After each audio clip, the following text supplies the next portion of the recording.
أعوذ بالله من الشيطان الرجيم. بسم الله الرحمن الرحيم. وإذ قال إبراهيم رب اجعل هذا البلد آمنا واجنبني وبني أن نعبد الأصنام.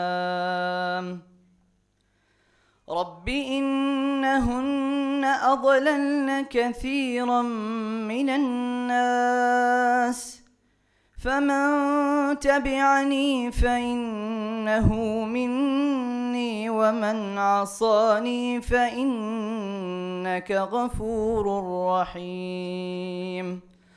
ربنا إني أسكنت من ذريتي بواد غير ذي زرع عند بيتك المحرم ربنا ليقيموا الصلاة فاجعل أفئدة من الناس تهوي إليهم وارزقهم من الثمرات لعلهم يشكرون.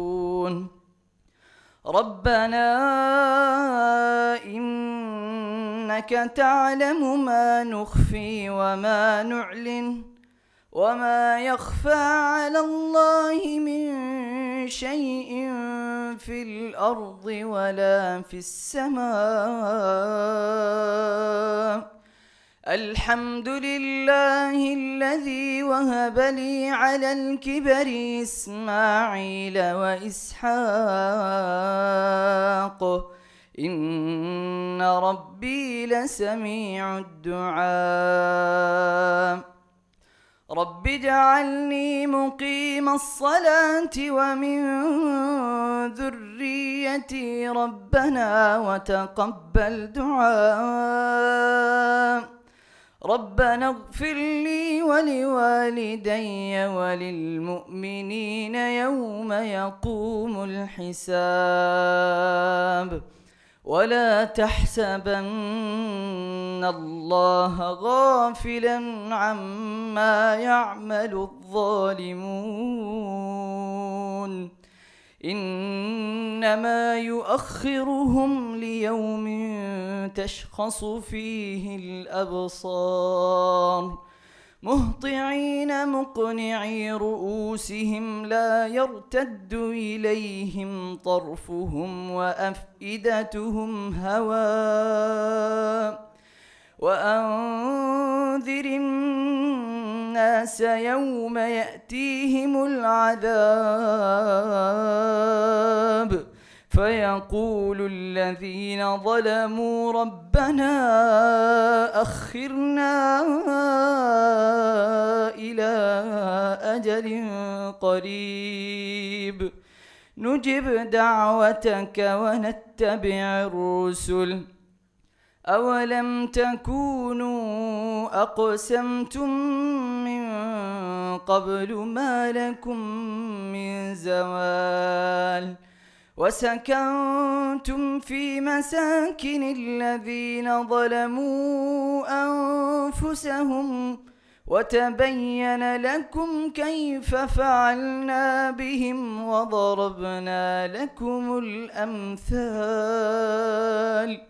وقد مكروا مكرهم وعند الله مكرهم وإن كان مكرهم لتزول منه الجبال.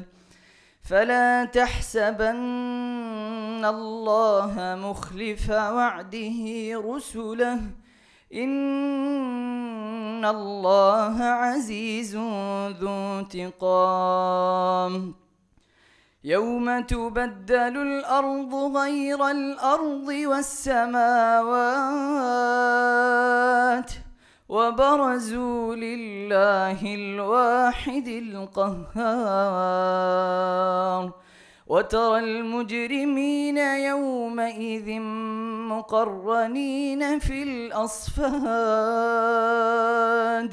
سرابيلهم من قطران وتغشى وجوههم النار ليجزي الله كل نفس ما كسبت إن الله سريع الحساب.